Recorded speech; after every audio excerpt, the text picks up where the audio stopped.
optimal minimal. At this altitude, I can run flat out for a half mile before my hands start shaking. Can I answer your personal question? Now would seem an appropriate time. What if I did the opposite? I'm a cybernetic organism, living tissue over metal endoskeleton. Tim Ferriss Show. This episode is brought to you by Helix Sleep. Last year, I focused on dramatically improving a few things. Surprise, surprise. Most notably, the quality of my sleep, which seems to affect just about everything. This led me to revisit, you name it, my daily routine, morning routine, exercise, diet, all the way to what I slept on. And I ended up getting all new beds here in Austin, Texas, including mattresses from Helix Sleep. Helix has built a sleep quiz that takes 2 minutes to complete, and they use the answers to match your body type and sleep preferences to the perfect mattress. Whether you're a side sleeper, hot sleeper, cold sleeper, or you like plush, you like firm, with Helix, there's no more guessing or confusion. Just go to helixsleep.com/Tim, take their 2-minute sleep quiz, and they'll match you to a mattress that will give you the best sleep of your life. That is their promise. For couples, Helix can even split the mattress down the middle, providing individual support needs and feel preferences for each side. They have a 10-year warranty, and you can test drive your mattress for 100 nights risk-free. Right now, Helix is offering up to $125 off of all mattress orders. So check it out. Get up to $125 off at helixsleep.com/Tim. That's helixsleep.com/Tim for $125 off your mattress order. Take a look, helixsleep.com/Tim. This episode of the Tim Ferriss Show is brought to you by Athletic Greens. I get asked all the time, if I could only take one supplement, what would it be? The answer is inevitably Athletic Greens. I view it as, and a lot of you now view it as, all-in-one nutritional insurance. I recommended it way back in 2010 in the 4-Hour Body, and I did not get paid to do so. I've been using it since before that, and I use it in a lot of different ways. I travel with it to avoid getting sick, or to help mitigate the likelihood of getting sick. I take it in the morning to ensure optimal performance, and overall, it covers my bases if I can't get what I need from whole food meals throughout the rest of the day. And if you want to give Athletic Greens a try, they're offering a free 20-count travel pack for first-time users. I nearly always travel with at least 3 or 4 of these one-dose bags. In other words, if you buy Athletic Greens as a first-time buyer, you now get, for a limited time, an extra $79 in free product. So check out the details at athleticgreens.com/Tim. Again, that's athleticgreens.com/Tim for your free travel pack with any purchase. Well, hello, boys and girls, ladies and germs. This is Tim Ferriss. Welcome to another episode of The Tim Ferriss Show, where it is my job to deconstruct world-class performers, to tease out the thought processes, the best practices, the influences, and so on, that you can hopefully copy and paste into your own life in some fashion to test out the toolkits of people who are the best at what they do. My guest this episode is a return guest, Josh Waitzkin. He was, in fact, the second ever guest in episode 2 of this podcast. We've known each other a long time. Josh Waitzkin is author of The Art of Learning. He is an 8-time U.S. national chess champion, a 2-time world champion in Tai Chi push hands, and the first Brazilian Jiu-Jitsu black belt under 9-time world champion Marcelo Garcia, widely believed to be the greatest grappler who has ever lived, at least in the world of BJJ. For the past 12 years, maybe 13, maybe 14 now, Josh has been channeling his passion for the outer limits of the learning process towards training elite mental performers in business and finance, or finance, if you prefer, and to revolutionizing the education system through his nonprofit foundation, the Art of Learning Project. Josh is currently in the process of taking on his 4th and 5th disciplines, paddle surfing and foiling, which we will discuss at some length in this episode. Josh is always a fantastic thought partner. He is constantly pushing back at anything that I say which reflects sloppy thinking or imprecise thinking or consensus thinking, and he's a lovely guy. So without further ado, please enjoy this wide-ranging conversation with none other than Josh Waitzkin. Joshua, good day, sir. Timbo.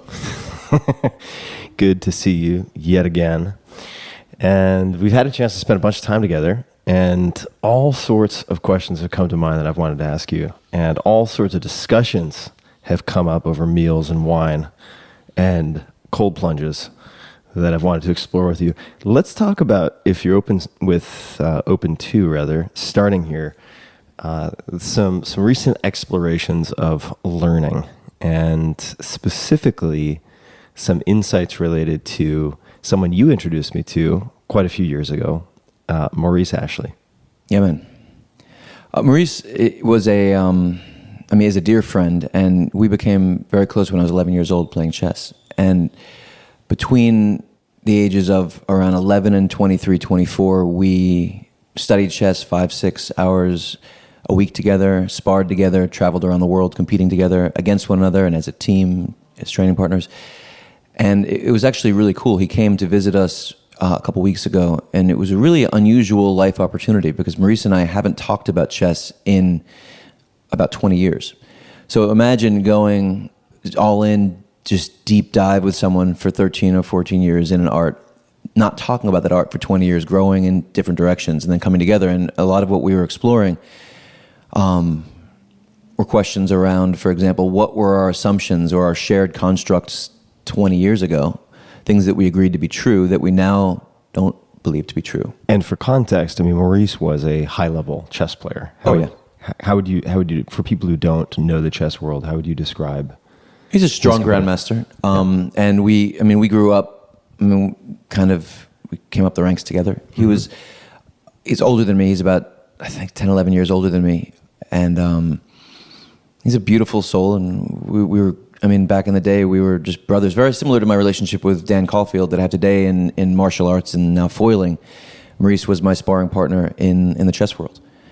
And I think what you're referring to in terms of what we were exploring was fascinating because, a lot of what I think about today is the emptiness of mental models or the relativity, the non-absolute nature of any kind of ideas or constructs or networks of ideas that we have. Things that we believe today we'll likely see as somewhat flawed 5 years from now. And so I work on seeing them as flawed today and seeing the holes in them.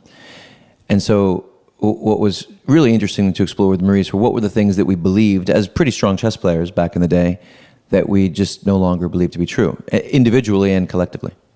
And what came up? A lot came up. What came up for you? Well, one of the direction of thought that I found most interesting, it's not just what were our false constructs 20 years ago, but what are the common root structures to my current constructs and my false constructs 20 years ago. I see. So in other words, what do you now disagree with in terms of beliefs you held 20 years ago that nonetheless sprouted from sort of roots or seeds that current beliefs share? That I may or may not be present to. Yeah, and then, that you may not. And then part of the challenge is to be present to them and then examine their emptiness today. Mm-hmm. One of the interesting differences between Maurice and me 20 years ago is that when Maurice studied chess, he was extremely idealistic, fanciful, somewhat to a fault competitively. So there were moments where, for example, Maurice would be playing a beautiful chess game and he would make a mistake, as we all do, and he would kind of lose interest in the game because the poetic perfection or something of what he'd been creating had been marred. And his idealism was obviously so beautiful to me, but also was sometimes a little bit frustrating when we were training together. And that frustration, we both learned from, and it was really interesting to explore. So it was an example that came to mind for me where there was a moment I recall viscerally when I was probably 22 years old. We were studying a variation of the Najdorf Sicilian, and we saw there was this position that would come after 3 incorrect decisions. So in other words, in this complex opening that we were studying, there would be 3 mistakes that we made, and it led to this fascinating position. And Maurice was like, we should study that position. And I thought that was completely impractical. I was like, dude, what are we going to study this for? It's imprecise, right? We should spend our time studying a position we might actually see. And it was an example of me feeling that Maurice was being kind of overly fanciful or idealistic in the moment of training, and Maurice just being fascinated by something and seeing it would be cool and interesting to learn from, potentially. So in that moment, I had a lot of confidence that he was barking up the wrong tree. And when I think about that now, 20 years later, I was absolutely wrong. I think that studying that position, so much of what learning is at a high level to me today is conceptual learning, thematic learning. It's not about anything local. And so that position had so much dynamism to it. So like the convergence of different kinds of dimensions. And we would have learned so much from studying. We actually did end up studying it. We did learn so much from it. But when I think about it today, like that was a massive blind spot for me. So then how do I deconstruct that into a common root structure today? Well, I think that if you look at the way my buddy Dan and I studied martial arts together for a lot of years, we took on Tai Chi push hands together starting in 2000 in training camps for the 2002 and 2004 World Championships. And then we transitioned to Brazilian Jiu-Jitsu, reached high levels in that art, and then now we're taking on surfing and foiling together, really all in on foiling. And one of the differences between the way Dan and I approach learning is that I would argue that he's a much more gifted athlete than me. And I'm much more of a deconstructive learner than Dan is. So I tend to, early in the learning process around something, I'll tend to deconstruct it down to the component parts, which might be technical or often will be thematic. And then I'll internalize those component parts, and then I'm ready to go all in on chaos. Dan likes to just throw himself off a cliff, and then he reaches his technical clarity by just jumping right into the chaos. And so we have different paths to a similar place, and we've learned to navigate that together. So the interesting thing is that there's a little bit of an identity or a stiffness in my approach there. So there's something about the early stages of learning a new part, for example, of foiling. For example, we've recently started dialing in toe foiling, whipping on a jet ski, whipping somebody on like the lightest possible high performance foil board and riding big waves. Can you describe for people who may not have heard our last conversation together what a foil board is?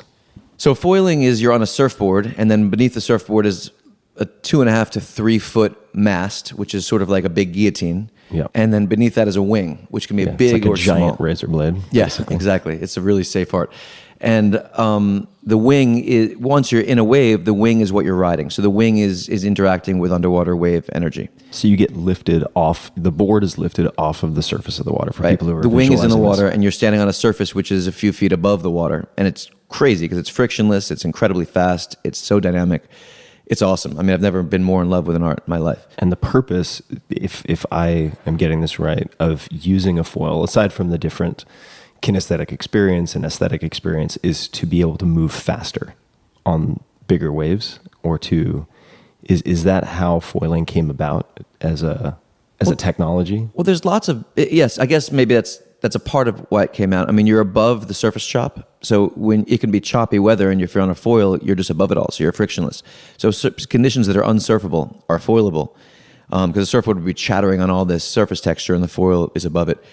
I think that, so much of how I personally relate to it is frictionlessness. I think of learning as unobstructed self-expression. So friction is a form of obstruction. And what's fascinating is foiling, you're just, it's such a powerful physical embodiment of that principle.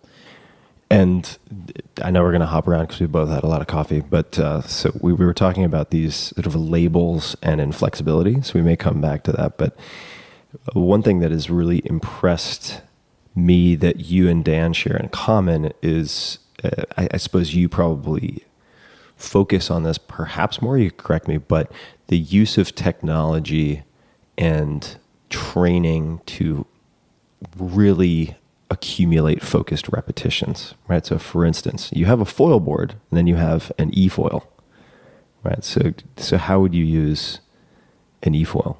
So we took on, so the way I took on foiling was I got an eFoil, and I spent about 2 months flying around 2,000 miles on flat water. So I learned foil dynamics, just first of all working on flight with a motor. So an eFoil is a foil with a prop on it with a lithium battery, and I was flying in flat water at between 15 and 25 miles an hour, just getting used to flight dynamics, because being on a foil board, it's micro recalibration. If you back weight, you fly up. If you front weight, you could go down. If you overweight, you crash into the floor, into the water, or fly, if the wing comes out of the water, you're catapulting. So I worked on flight dynamics, then I worked on break falls, which is a hugely important part of it, which I don't see a lot of foilers do, which is really training in the art of falling, which something that Dan and I did, of course, for many, many years in the martial arts. And it's not just learning how to fall when you want to fall. It's actually turning a fall that's out of control into a break fall. So it's really learning how to prepare for the moments you haven't prepared for. And being good at break falls opens, like when I took on one wheeling, right, which is an electronic skateboard with a big one wheel in the middle around New York City. I had a lot of falls at 25 miles an hour into New York City pavement. And if you don't know how to break fall, you're going to get hurt. But if you do, you can just roll out of it and be fine.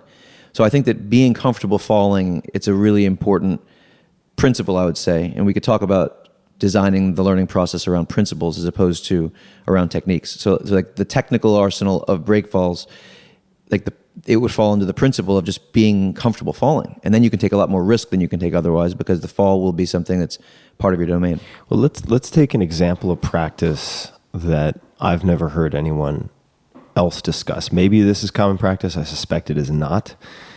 But you've achieved world-class levels in multiple arts. That in and of itself is very uncommon. With foiling specifically, and we won't spend an hour talking about only foiling, but I think I want to highlight for people that this is a discussion of learning and principles using the example of foiling. Using an eFoil to go through boils over and over and over again. Is that principle-based? Is that technique? And perhaps you could just paint a picture of what a boil is and why you chose to practice in that way. Right. Okay, so zooming out for a moment, the way I think about taking on these arts, it's understanding what are the component parts and doing lots of reps in them so that you're comfortable with them, and then putting them all together.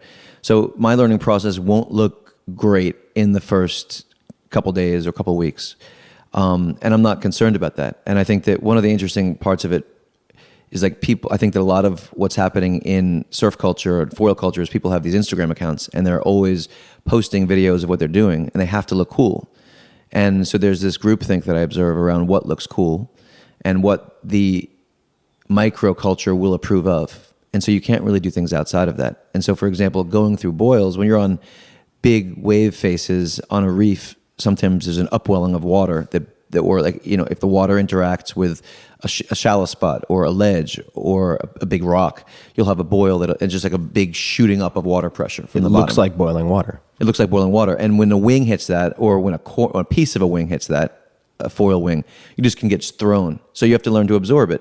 So you have to learn how to either weave around it, weave through the boils, or absorb them. And so one of the things the eFoil opened up was the ability to really seek out boils and learn how to, lowering level a little bit so you're at the top of your wing of your mast when you enter it, and then just learning what the boil does if you hit the wing straight on the corners, lots of falling. But for example, putting on a helmet, putting on an impact vest, those things don't look cool on Instagram. And so you can't do those things if you're going to be posting on Instagram every day, right? But if you're living kind of a bizarre hermit life, like I guess I do, and not doing that kind of thing. You guess, I can confirm. You can embracing looking absurd in certain moments is a very interesting hack to what others might not be taking advantage of in the learning process. And so I went over hundreds and hundreds of boils on the eFoil and learned how to absorb them, and I had incredible crashes, but then I learned how to dial in those crashes, and then I learned how to hit the boils at different speeds and absorb. Sometimes I got thrown off at mid 30s miles an hour after Dan whipped me in off of the jet ski on a 4-pound foil board the other day, and this boil just erupted me and I went flying. It's an ongoing process at different speeds. But yeah. I was just going to say, I remember the first time we spoke about this because it coincided with a week later, and we talked about this, me going to volunteer at something called Zendo at a festival called Lightning in a Bottle, which I had wanted to attend specifically, not because I'm a concert or festival goer, but because it's effectively like a mini Burning Man that skews to younger ages. And for people who don't know, Zendo is a peer-supported harm reduction volunteer outfit that helps people who are going through difficult drug experiences, generally or oftentimes psychedelic experiences, that do not require medical intervention. So there's medical triage for people who have done something that could be physiologically dangerous. But otherwise, for me, it was the equivalent of you going through boils. Because if, for instance, and I'm not a facilitator, I do not support or have not chosen as a career supporting people going through psychedelic experiences, but I wanted to develop a level of confidence that if I were in an environment where I was called upon to handle a worst case scenario, that I would at least have a certain degree of comfort and exposure to that. But it's really uncommon that you would get a lot of repetitions with that. That would in fact mean that you would in some way be manufacturing these terrible conditions. So one of the few ways to do it was to volunteer at Zendo, where you get these kind of red line cases and you get put in the crisis tent over and over and over and over and over again. And we had a really rich conversation about that, about this type of deliberate practice with the edge cases that are nonetheless really important to develop a degree of comfort around. And I think that you can do it thematically or non-locally. You don't have to do it specifically in the thing. So for example, one of the beautiful things that the eFoil opened up to me and Dan was the ability to there was this one wave that we fell in love with, this offshore reef, and it would just mound up into this super steep ramp that just kept on going. And it was actually 2 converging ramps, and we called it ramps. And this wave was sort of like the drop that you'd make surfing that would last a second. That drop would last 45 to 60 seconds. And a buddy who surfed it said we should call it aneurysms, because it felt like you're having an aneurysm that lasts for 60 seconds. But we did so many thousands of those waves, then it's like you get used to the aneurysm. And then the aneurysm becomes mellow, and then it's just a mellow place to be. And then you translate that over to foiling on like the lightest, most high performance board possible. The drop you make down a steep face before a bottom turn. We've just done so many of those that lasted for so long that these sections that would have felt super critical to us before just don't anymore. Similar, you can do cold plunges. So if you're cold plunging in 33-degree water, your body's going to go into that same freak out, fight or flight place. And then learning to breathe through that and come out the other side. I mean, cold plunges are, in a non-local way, a great way to train at making steep drops, surfing or foiling. Yeah, it's controlling it, or not control. It may not even be controlling a panic response, but becoming familiar with the physiological response to panic, right, on some level. And those people listening obviously can't see what's going on here, but you have a richness, a smorgasbord of cold plunge options here, and 33 degrees is not a grand exaggeration, because I unplugged one of the cold plunges a few days ago because it was turning into an entire ice block. So for the last few days, we've been getting inside and being surrounded by ice. And I think the idea of kind of non-local practice applies also to what I was mentioning, right? Because I've accompanied doctors on ER rounds for similar reasons, right? To become more comfortable with an environment that seems out of control or unpredictable. And another option within the realm of, say, psychedelic harm reduction would be engaging or facilitating in large breathwork groups where you will have people, whether it's holotropic or something else, respond in really exaggerated, outwardly expressive ways in these groups, and you have to keep them from, say, flailing and hurting themselves or hurting someone else.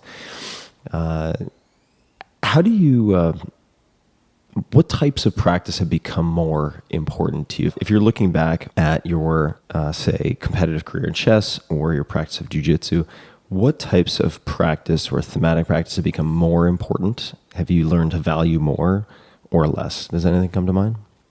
Conceptual practice, thematic practice. I think that, for example, building on what you just said, I would say that the tension one feels as a chess player, the buildup of tension, both psychologically and technically on what's happening between the chess pieces, is very similar to, it might be difficult for people visualizing people sitting at a chessboard and compared to like dropping down big waves, but it's very similar to the feeling one has dropping down big waves. You feel you feel the desperate urge to release the tension, and similar in cold water, right? And so the path that I've worked with, so initially it's pain, it's red alert, get me out of here. Then it's becoming at peace in that pain, and then it's learning how to enjoy it. And so like the great chess players, like someone like Magnus Carlsen, one thing that's fairly unique about him is he seems to really enjoy tension. right? And I've trained in my life. I never got there as a chess player, but I have gotten there in other things. Just learning to just completely love chaos. So the tension isn't grinding on you. You're not a tectonic plate moving toward eruption. You're getting stronger as the tension builds, and that's something that I think is beautiful to train at. Something like cold water is just something you can replicate every day to do it. The eFoil opened that up in drops, foiling, right? So I think to answer your question, conceptual learning has been, when you learn a technique, you're learning one thing. When you're learning a principle that embodies a technique, you might be learning 1,000 things. And so designing a learning process around the meta. This is part of the reason why I think my approach to surfing and foiling has looked so strange to somebody who are lifetime surfers, because I'm not approaching it technically. I'm working on internalizing certain core concepts, principles. The techniques fall within the tree beneath the principle. But so meta training, I think, would be the most important answer to that question. You're also coming into foiling with a huge disadvantage/advantage, which is you have not spent decades surfing. Right. So you're looking at things very differently. And just to give one example, and as background, before we began recording this, you encouraged me to read through a Slack channel that you have with your team where you're bouncing different ideas off of one another. And they're stress testing your ideas also, asking you to clarify things, define things. And you mentioned at one point frontside turns. Not to get too deep in the weeds, but frontside turn, different from backside turn. And then realizing that you could practice that on an eFoil by just effectively, correct me if I'm wrong, but what I read was kind of going in circles. Yeah, spinning in super tight circles. And you're doing just hundreds and thousands of repetitions that would be impossible to replicate except over an extremely long, weeks, months. Oh, years. Years on a surfboard. And so you were able to see that where I think perhaps others might not. Certainly some would, but that struck me as a huge advantage that you have, that you're seeing things with beginner's eyes and you're already technologically enabled. So you have just a greater buffet of options. I think it's really important for me to be clear. I'm just a beginner in the surf and foil world, right? Yeah. Most of the people who are foiling have been surfing for 20 or 30 years, their whole lives, because foiling is super hard. It's surfing much faster with an extra vertical dimension. The interesting thing about it is I'm learning how to surf and paddle surf through foiling. The lines that I can draw foiling are much better than the lines I can draw paddle surfing. And what's fascinating is I went out surfing. I'm right now foiling, 6 days a week, maybe, and paddle surfing 1 day a week. I went out paddle surfing yesterday because the swell dissipated a little bit and it wasn't great foil conditions where we go. And I was amazed at the breakthroughs I've made surfing just from the foiling breakthroughs I've made over the past couple of weeks. It's really interesting. So I'm coming at this in every way backwards. I'm taking on the art of surfing and paddle surfing. I started in my late 30s, not as a 6-year-old kid. And so that also speaks to some of the things that Dan and I, this relates to Dan as well, things we need to do. Like, we haven't gone sideways forward. Like, been in surf stance, moving forward at high speed sideways. It's a very simple idea, right? If you're skateboarding or you're surfing or snowboarding, you're like in a sideways posture and you're going forward very fast. We haven't done that a lot in our lives. So things like the one wheel, which Dan and I both did, and then the eFoil, like, that just gave us a huge amount of reps. And then the amount of waves we've been able to take eFoiling, we've been learning about surfing waves through those reps. And you're right. I think so. It's a disadvantage in a lot of ways that we're coming at it so late, but it's also a wonderful advantage because we're not socialized by any of the assumptions that a lifetime surfer would make. Similarly, in like the Chinese martial arts, taking on the Chinese martial arts, there's lots of things that Chinese martial artists who are lifetime aficionados will not consider. That coming at it as an outsider from the chess world, I could take advantage of. Similar in the Brazilian Jiu-Jitsu world. We could have conversations about those. I think we actually have spoken about those over the years. But all of these arts have their blind spots. Let me just go back, just finish the circle one time, because we began speaking about this exploration I was doing with Maurice relative to the chess and the common root structure between false constructs. So just to close that loop, I think that, so what I'm exploring now is that, like, so what was the essence of that thing I was too tight about with Maurice? I was being a little bit too local and too tight in the early stages of the learning process of something, which in that moment was a chess opening, a branch of the Najdorf Sicilian. What is that word, just to spell for people? Najdorf? Najdorf. Miguel Najdorf was a brilliant chess player. Najdorf. And there's a Sicilian defense is a chess opening. So it's a Najdorf variation of the Sicilian defense. It was just sounds like something from The Princess Bride. Continue. Okay. Yes, chess openings have funny names sometimes, but yeah. So the interesting question is that tightness, is there a shared root structure relative to that tightness in the learning process today? And for me, right? And I mean, there was a moment where Dan and I were whipping into a big wave we call mobs here, where to the left on foil, he was on a jet ski, I was behind it, and he came. He was whipping into it, and there's a big bare rock that gets sucked out, and there's basically a big dry rock on the whip in. And it was interesting because this was in the first few days of us taking on toe foiling, and in that moment, there was a tightness in me. Right now, we come close to that rock all the time, eFoiling. I think we'll be very comfortable playing right there soon, toe foiling. But in that moment, I was in the early stages of a learning process, and it was very similar, because in that moment, there was an improvisational nature to that moment. It was playful. It was actually not such a big risk relative to what we do all the time. But there was a tightness in me, because we were learning something new technically. In that moment, I wanted to work on the deconstructive component parts of toe foiling, and then work on that kind of thing. So I do think that it's interesting for me to explore, is there some identity in the idea that I need to deconstruct first? Similarly, questions like parallel learning, lateralization, I would say one of my biggest strengths as a learner has been the ability to translate from previous arts into current arts. It's interesting to invert that. Are there ways that might be holding me back? Mm-hmm. Is the idea of lateralizing or parallel learning impeding my learning process in any way? So these are assumptions that I might have, that I might hold tightly. I don't know. It's very interesting to take our assumptions and examine them, flip them upside down, rip them apart. May I ask you about one potentially backwards approach that I want to know more about? Yeah. Specific to your notes in the Slack channel. And that is a quote that also one of your team members asked you about. So the internal spirit is the teacher, or myself 20 years from now. I'm most interested in the last part of that. We could talk about the whole thing, but what does that mean? Or myself 20 years from now? Yeah, that came out of me a few months ago when I was trying to explain to a buddy of mine in the surf world this bizarre way that I'm approaching this stuff, because it looks really strange to people sometimes.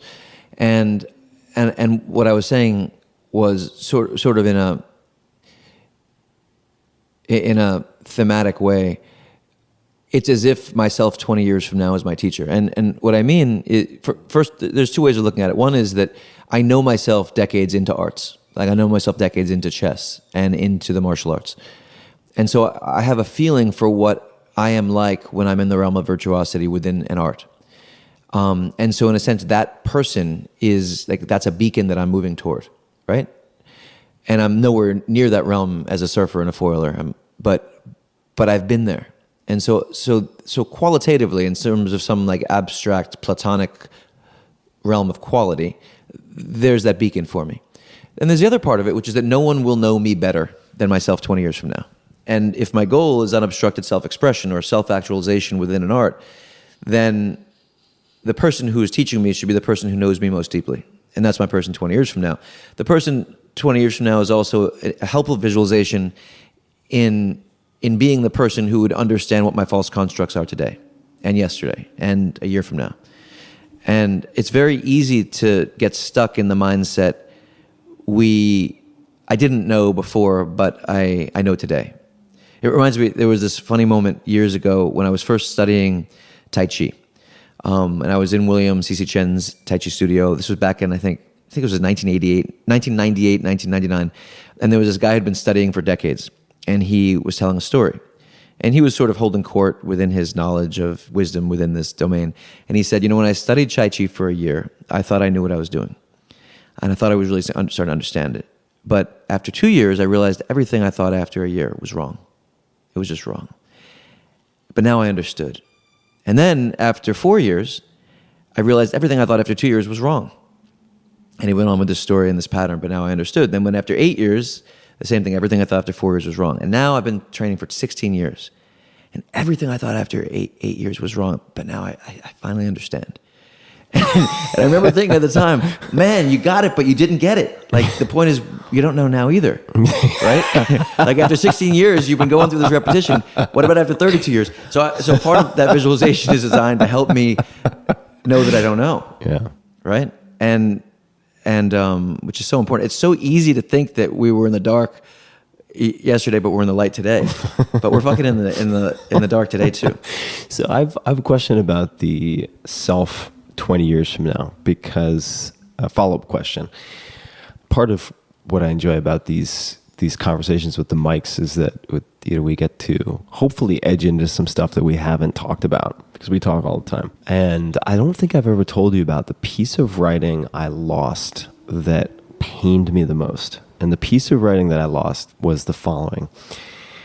I was, for some reason, maybe feeling under the weather or had an injury, something like that. And I was unable to join some friends skiing. And I was very upset about this. I love skiing. And I was sitting in a lodge, love ski lodges, so that's the upside. And there's beautiful fire, so on, got some hot chocolate, because that's what I do when I'm feeling moody and want to stuff my emotions in a ski lodge. And I had paper, and I wrote this long story about a guy, aka young Tim, wandering into a ski lodge, sitting down, and having this older gentleman, about 20 years older, kind of sit across the table near the fire by him and striking up a conversation.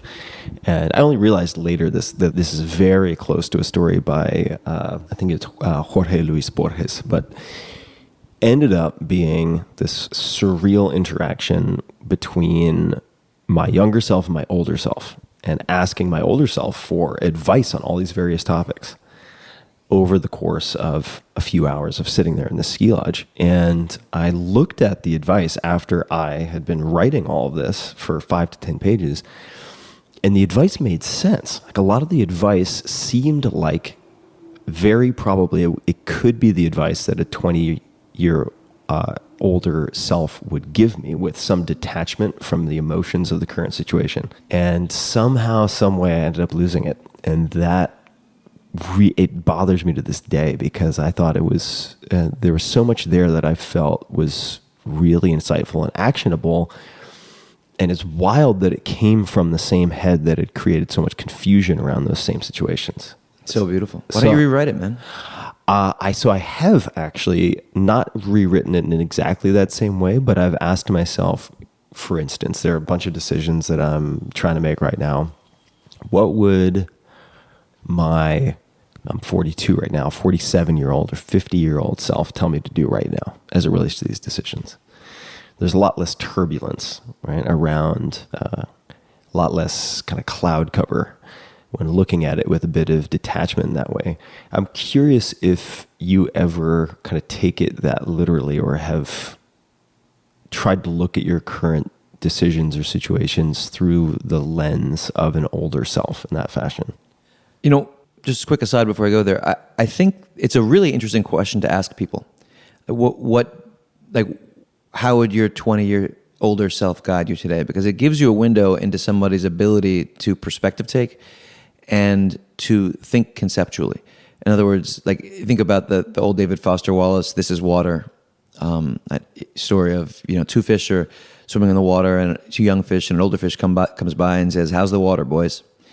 And they look at one another as they swim by and what the hell is he talking about? Water, right? Most people can't see the water because they're just used to the water. But it's very different to actually be able to see our mental models, our frames. So people are usually looking at the world through their frames. We can also cultivate the ability to look through the frame, but also see the frame. And I spent a lot of my life working on examining the frame itself, right?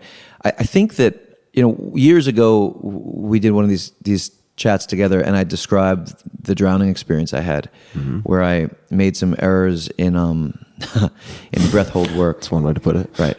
We've already gone there. We don't have to do this all over again. But just give the 30-second version.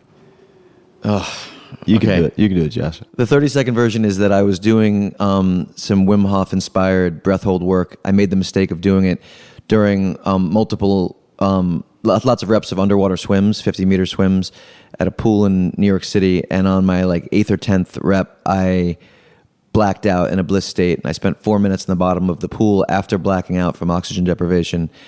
This old guy pulled me out, and which I'm eternally grateful for. And I basically drowned. All the doctors said after 45 to 60 seconds, I should have been brain dead or dead, but it was 4 minutes on the bottom of the pool. And that my training saved me. Also you could say, put me there, but that's a whole other conversation. There was we've discussed that whole experience at length. We don't have to go there in depth. But I think that inspired a version of this thinking. And it led to a lot of the life decisions that I've made and our family has made, living the life we live today, which is very much off the grid, because I emerged from that experience just with, I was someone who filled with a lot of love and an appreciation for doing what one loves, but that went into overdrive. And I just decided that I would devote my life to living as fully and deeply and beautifully as I possibly can, helping my loved ones live as fully and deeply and beautifully as they could, and making as large a positive impact on the world as I could. And that was just all that mattered. And we uprooted our life and changed everything. So I think that mortality experience, that was the most powerful catalyst for that kind of thinking. And I should just note that thankfully I've not had that experience, but about a year ago at a retreat, group retreat, there were a number of writing exercises that we were instructed to do. And one of them was to respond to a prompt. And the prompt was, pretend as though, or imagine that you are going to die exactly 2 years from today. You will die in perfect health. Just the clock will run out. 2 years from today, you will die. What will you do in the next 2 years? What are the things that you would do? And I realize that's somewhat different from having a near-death experience and then reprioritizing, but it does apply a certain pressure and a certain sense of urgency that I think you would get from either situation. And that prompt and what I wrote afterwards gave me a tremendous amount of clarity about certain things that I wanted to do. And another prompt was, if you were going to die in 2 years in perfect health, what left undone, what would you most regret not doing? So similar question, but slightly different wording. That also provided me with a tremendous amount of clarity about certain things that I followed through on. So it can be simulated in that way. Absolutely. Yeah. I think that, we've over the years discussed this term firewalking that I use for physiologically embodying something we're trying to learn. So for example, if you're training in the martial arts and you overextend your arm and you get armbarred and your elbow gets broken or your shoulder gets ripped up, for example, in a world championship, you're less likely to overextend your arm next time, right? To say the least. But if you watch someone else do it on a video, it's hard to learn that lesson. But if you learn how to physiologically embody the experience that you're watching someone else go through or that you're thinking about in the abstract, right? Then we can save ourselves a huge amount of pain. How does one do that, or how might one do that? How have you coached someone to do that effectively, whether it's chess, jiu-jitsu, investing, otherwise? Well, I think intense visualization, really training at visualization, which one can do through meditative experience. I think biofeedback training is really useful to help learn how to put yourself into different physiological states at will, because you can actually use biofeedback to observe what state you're in if you just don't sense it so quickly introspectively. Harnessing triggers for I was with my wife and a bunch of friends the other day, and I haven't watched the Oscars in years, but the Oscars was on, and Eminem's performance of "Lose Yourself" came on, and it's funny. "Lose Yourself" was the song that I used in my training camp for the 2004 World Championships. So for the 3 months of every day of training, I listened to it before every fight of the World Championship in 2004, in between the semis and the finals, and in between the finals and the sudden death playoff, when I've been in the wildest state of my life. That song is such a deeply fucking burned in trigger. I had my 8-year-old son in my lap. We were watching the Oscars. My 3-year-old was sleeping on my other shoulder, and "Lose Yourself" came on, and my body was ready to fight 15 dudes. Like, it was unbelievable what happened to me. I had to just leave, and I took a walk for 10 minutes. Like, unbelievable how powerful triggers are. Whether it's olfactory triggers with smell or music, connecting triggers, different physiological states. I'm not suggesting that one should have something that.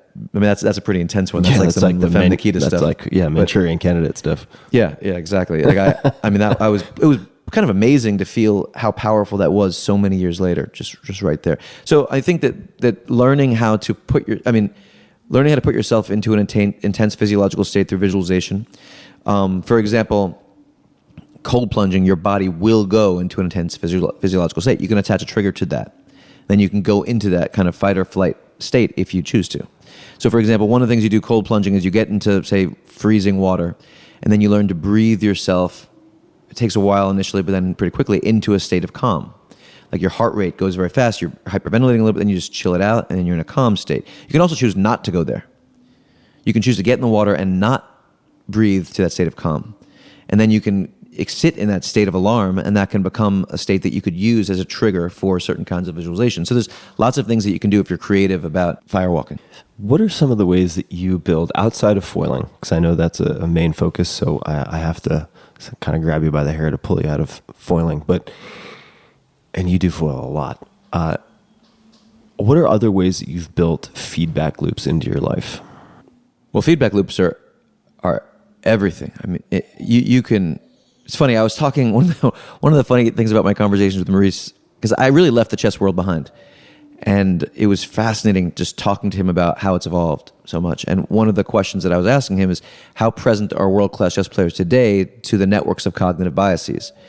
And he said that what's interesting is that many of the great chess players today actually don't even know what cognitive biases are. And one of the reasons that they're able to do that is because chess today, you just have such unlimited accurate feedback loops, because you've got computers that are much stronger than humans analyzing the position by your side. So any decisions you make, you can look over and see if it's right or wrong. And the computers are so strong that they're going to be right.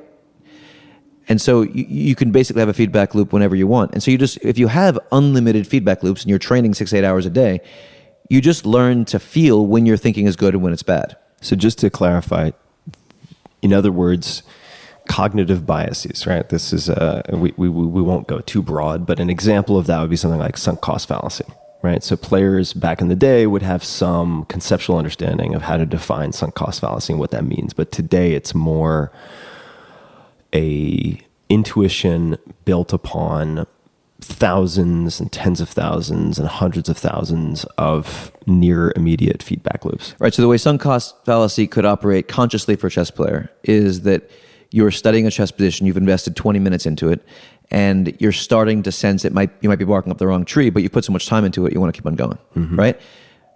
Or that could just manifest without any consciousness of the bias, in just that your thinking doesn't feel good. Or in the moment your thinking starts to feel a little bit less present or less on it, then you just go the other way, right? Or like you can have a confirmation bias where you can think, okay, right now, am I or am I not searching for proof of something for a decision I've already reached, right? Or you can just not be subject to confirmation bias because you've had it burned out of you by so many reps of feedback loops just beating the shit out of you whenever you get it wrong, right? So in arts where you have massive amounts of natural, accurate feedback loops, you don't have to be as conscious about these things. On the other end of the spectrum, something like investing, it's very, very hard to have accurate feedback loops, because the decisions you make today, if you're a long-term investor, the decisions you make today, you might not actually see the result of that decision for many years. And you could have had good process and still have bad outcome, or you could have bad process and still have good outcome. So so it might not be an accurate feedback loop, even if you do have the feedback loop. And so in realms like that, you have to be really creative. And I would argue that a lot of what defines the learning curve of someone in a field like investing, where accurate feedback loops are few and far between, is how creative you are in manifesting them. For example, you can have somatic feedback loops. You can use biofeedback to understand when your performance state is at a high level of quality or a lower level of quality. What does it correlate to physiologically? Exactly. So when you're thinking well, what does that mean? What is the biofeedback saying? And then you learn to feel what the biofeedback is physical saying. signature? What's the signature of those good decisions? Right. Which we use biofeedback for initially, but then we learn from the biofeedback how to sense, how to feel it, right? So a lot of what when I'm training people in like elite mental performers, a lot of what we're doing is being extremely creative in designing accurate feedback loops in places where it's not so unreal. So you asked me about myself. Oh, it's. I mean, you told me not to speak about foiling but it's difficult because like that's what I'm all in on now. Yeah. So like I'm training in paddle surfing and foiling, and so I mean I'm gonna kind of swat that deflection aside. I mean, because that's what I'm all in on now, right? Yeah. And so I've learned that feedback works for me sometimes, and other times I don't want it.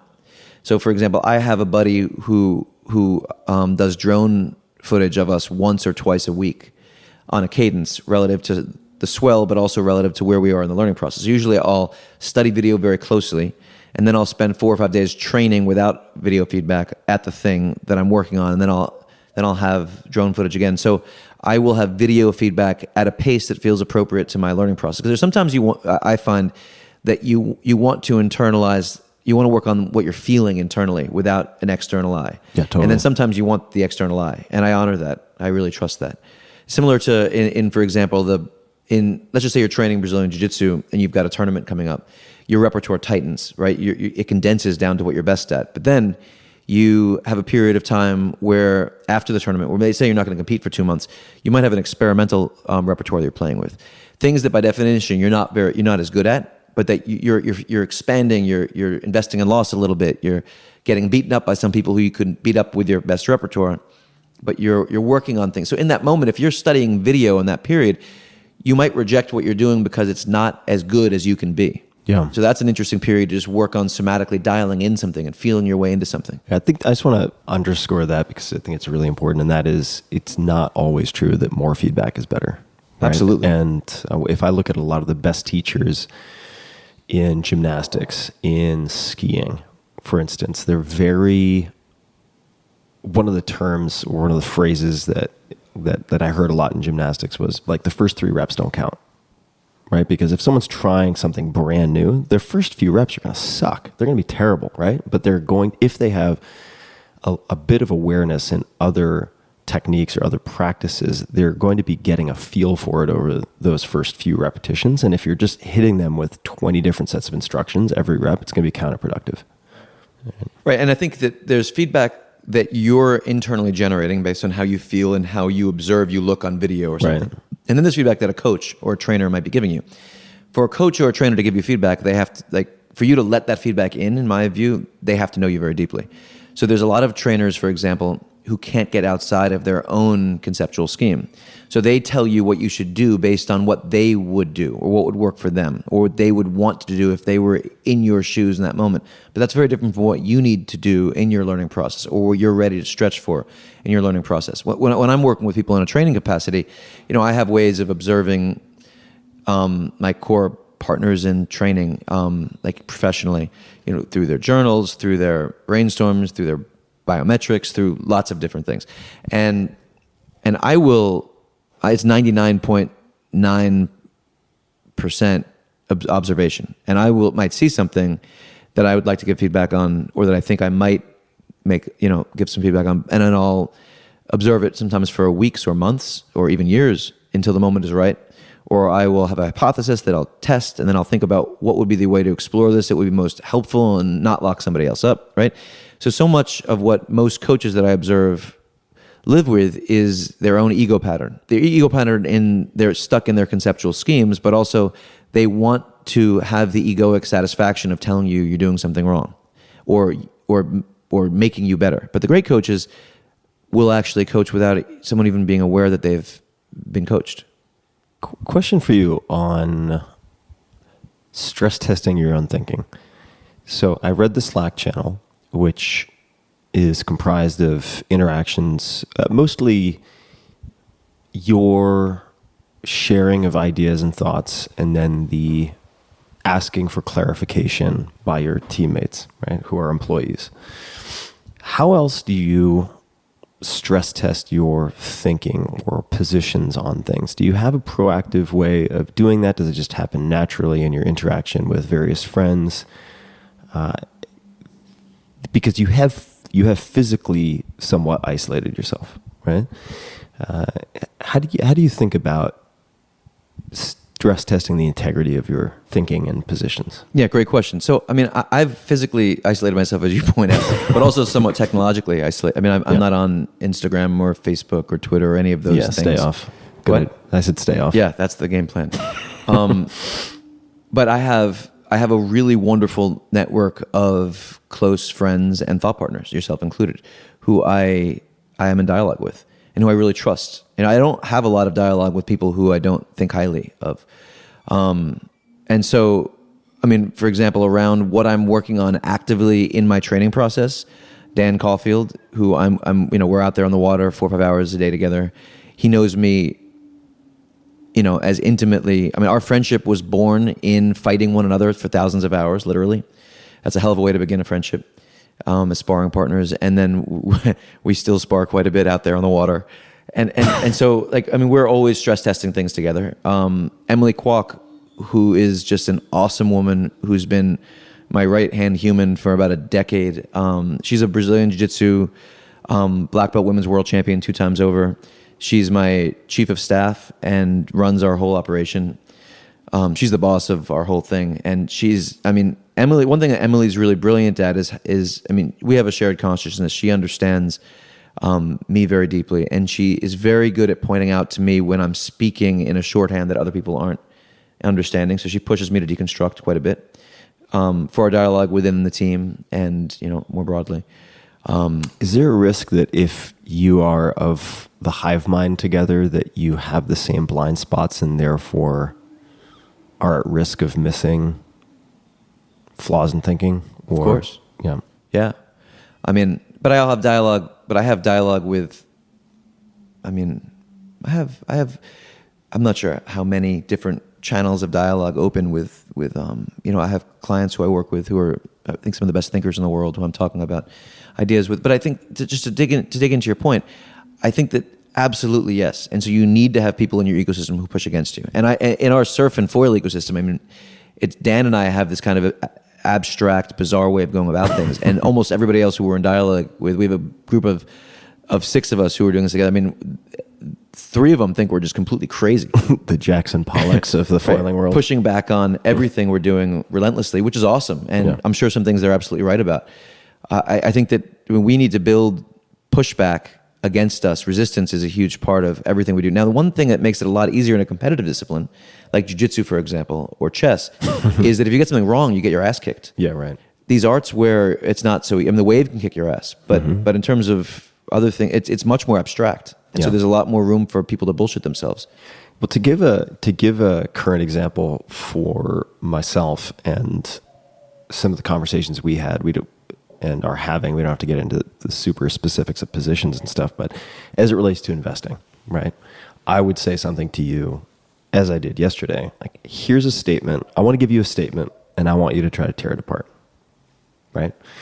And I find that extremely helpful, right? Even if you happen to agree with it, right? Just to say, all right, I want you to I'm going to share my current approach or what I'm thinking, and I want you to really try to tear it apart.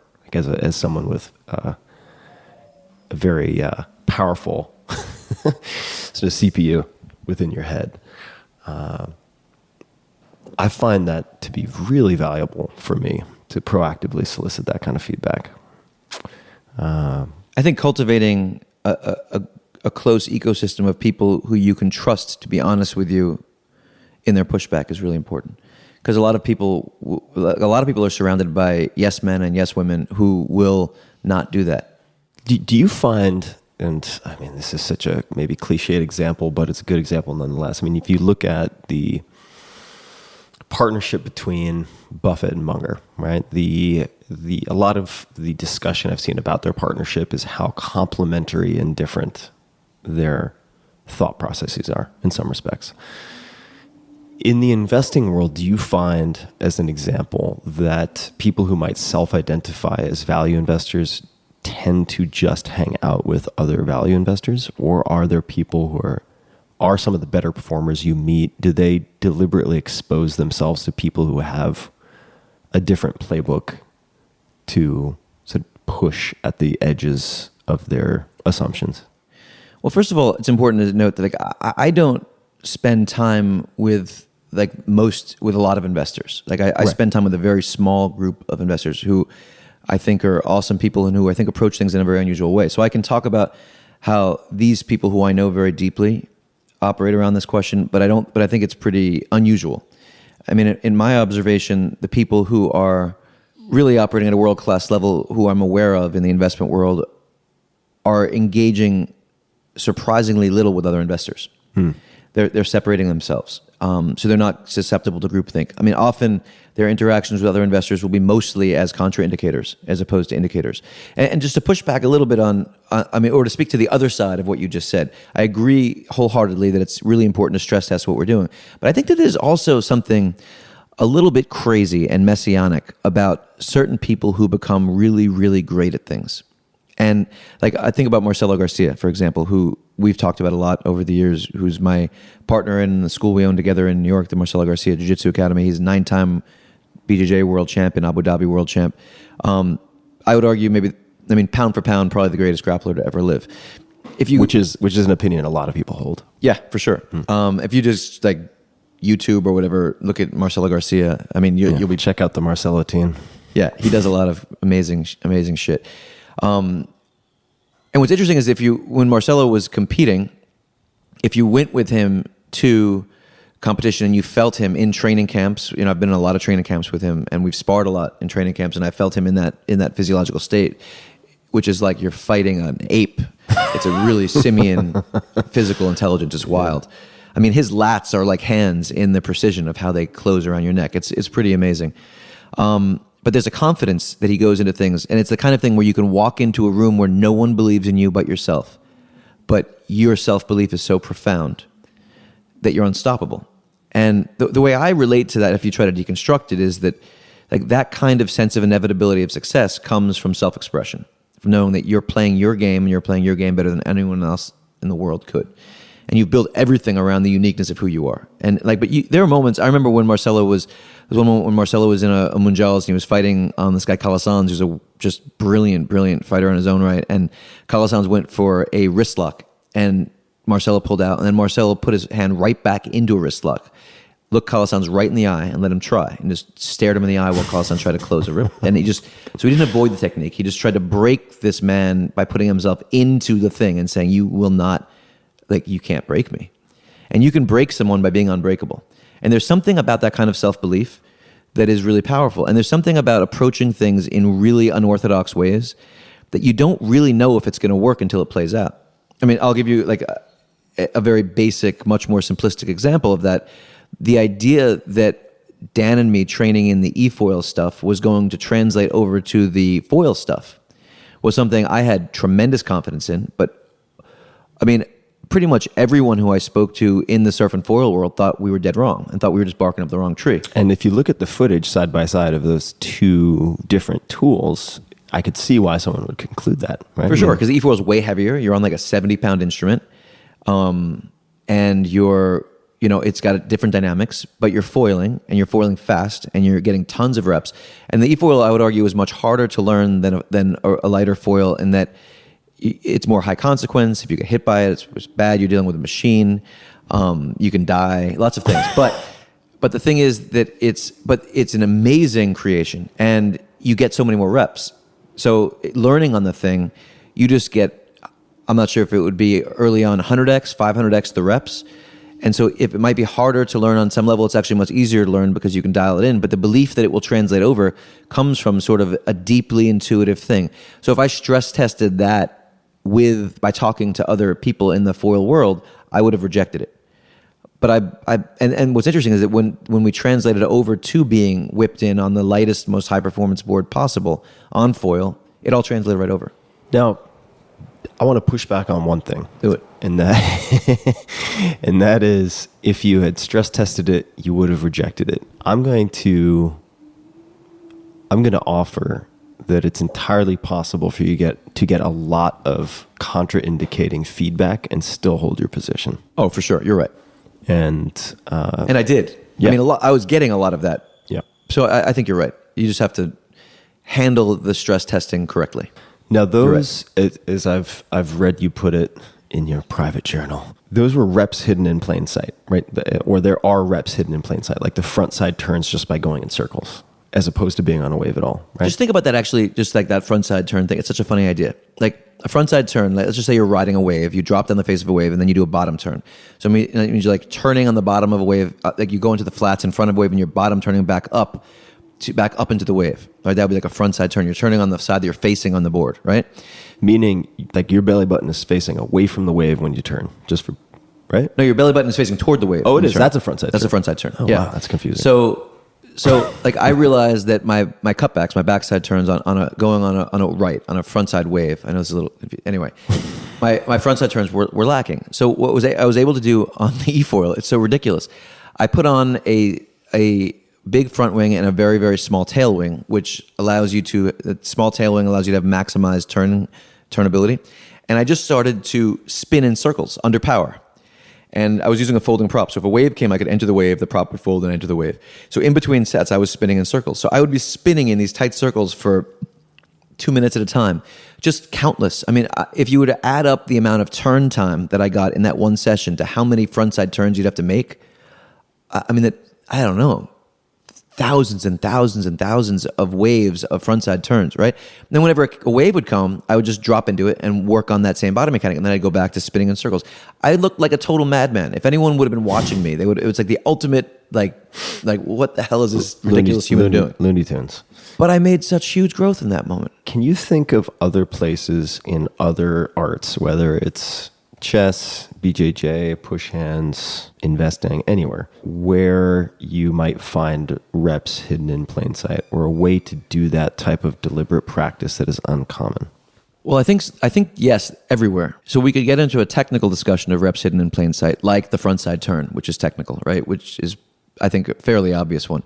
I think that where the really potent, low-hanging fruit, hanging in plain sight, are in the thematic, right? Are in like breaking down the learning process into the core principles or themes we want to work on and doing reps of those. Those are just invisible to people in plain sight. Right. So you mean, this is an example, maybe I'm pulling out the wrong example, but the learning the macro from the micro, say with the practicing of the end game in chess with just a handful of pieces on the board. Would that be an example? Or is that not a good example? So that would be an example of, that's a great example of reps hidden in plain sight, where you're basically studying king and pawn against king to get a feel for the essence of the king and the essence of the pawn. Then you're studying rook and pawning and learning about the essence of the rook. So you're getting tons of reps of the rook, of the pawn. Then you study chess tactics with rook and pawn tactics, and you're getting tons of reps of those things. So that's an example of ways that you can get reps of individual pieces, right? So that's a great example, the way I would say, of reps hidden in plain sight.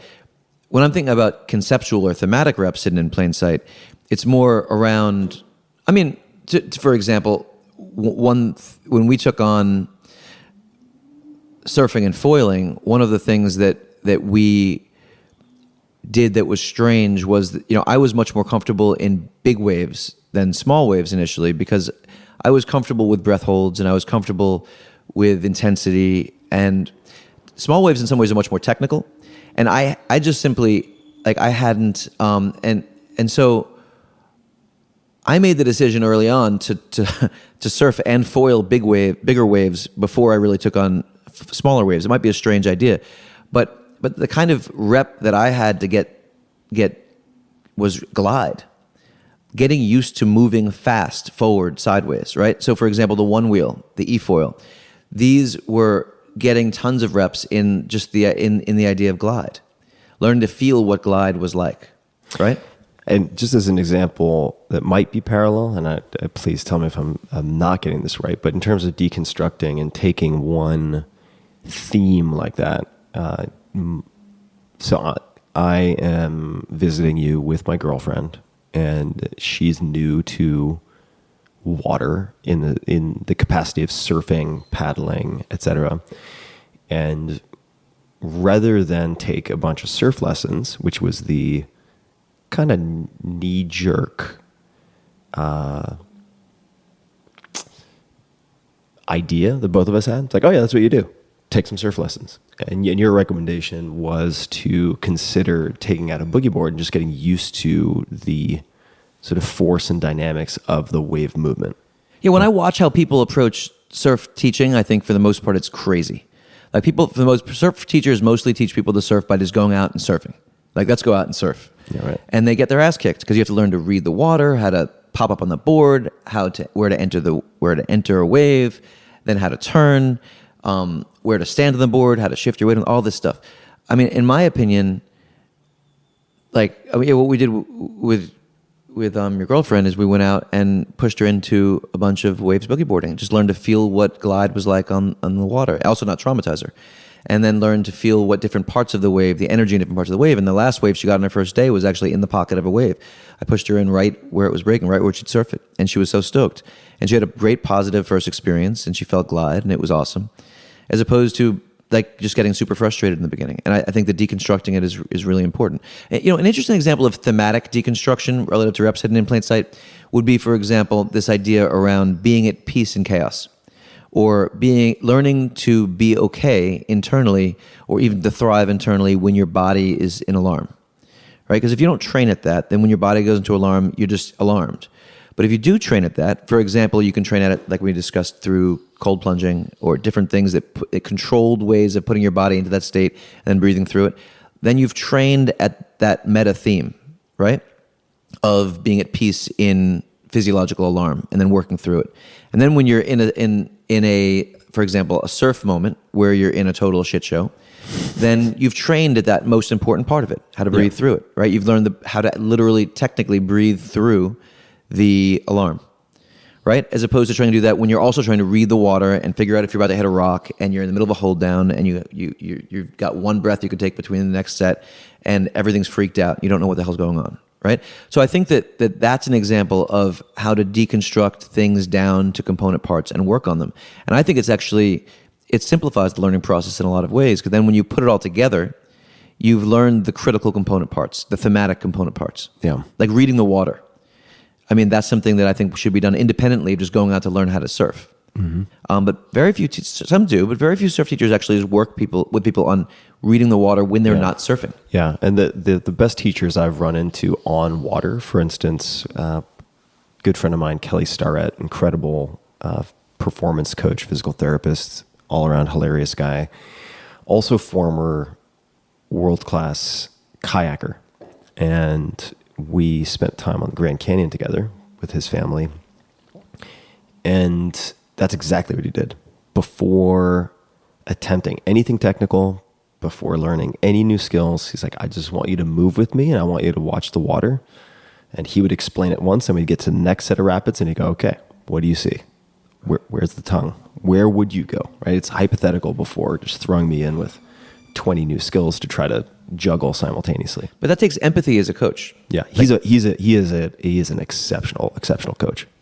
Yeah, he's very good at it. The Buddhist technique of expedient means, or liberative technique, depending on how it's translated, of teaching, of being aware of what the student is ready to stretch for and going there.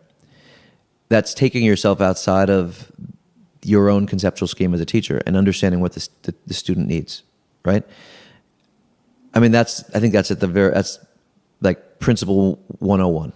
as a teacher, but very few people really internalize it. Yeah, Kelly and you are both very good also at ensuring that the first few experiences are, at the very least, non-threatening, right? So that they may not be orgiastic celebrations of joy, but at the very least, they're not going to be traumatizing, right? He's very good at that, whether it's Olympic weightlifting or kayaking on what can be very, very scary rapids at different points, ensuring that the first few experiences, as you're just getting a toehold on the basic sensations of a new skill, are non-traumatizing. I've learned that. I think some people in my past might not say that was a core strength. Or we can let that one go for now. Well, we're coming up on a very exciting afternoon here, so I know we don't have too much time left, but I'd love to ask you, maybe in closing, about Robert Kegan. Am I getting the pronunciation of that name correct? Yeah. Who is Robert Kegan? Why is he interesting to you? So our friend Graham Duncan first turned me on to Kegan many years ago, and I read his work, but I've been, in the last couple of years, just becoming increasingly impressed with certain core points that he's zoned in on. He's just a brilliant adult developmental psychologist, and a lot of his work is around the transitions in the human mind from an opportunistic to a socialized to a self-authoring to a self-transformative kind of mindset. And if we just zone in mostly around the transition between the socialized mind and the self-authored mind, which is... Yeah, hold that thought. May I ask, does Graham find this... Is he focused on this mostly in the context of talent acquisition or finding good talent? Is this sort of part of his filter in doing that? Yes. Mm-hmm. I think that was how he initially was drawn into it, and I think now it's just part of his worldview. Just a lens. Yeah, just a lens. And it's one of many very interesting lenses. I don't tend to have think that one lens has got it all, but the thing that I'm intrigued with Kegan's work, which I have a huge amount of respect for, is the exploration of the limitations of the socialized mind.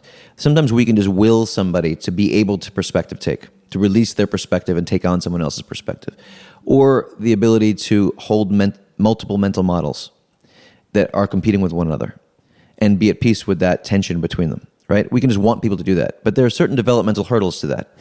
And I think that that's an area that Kegan has really explored brilliantly. And I do encourage people to read Kegan's work. How do you spell his last name? Kegan. I think it's important to be empathically present to the developmental obstacles that we all might have around what we can and cannot do conceptually.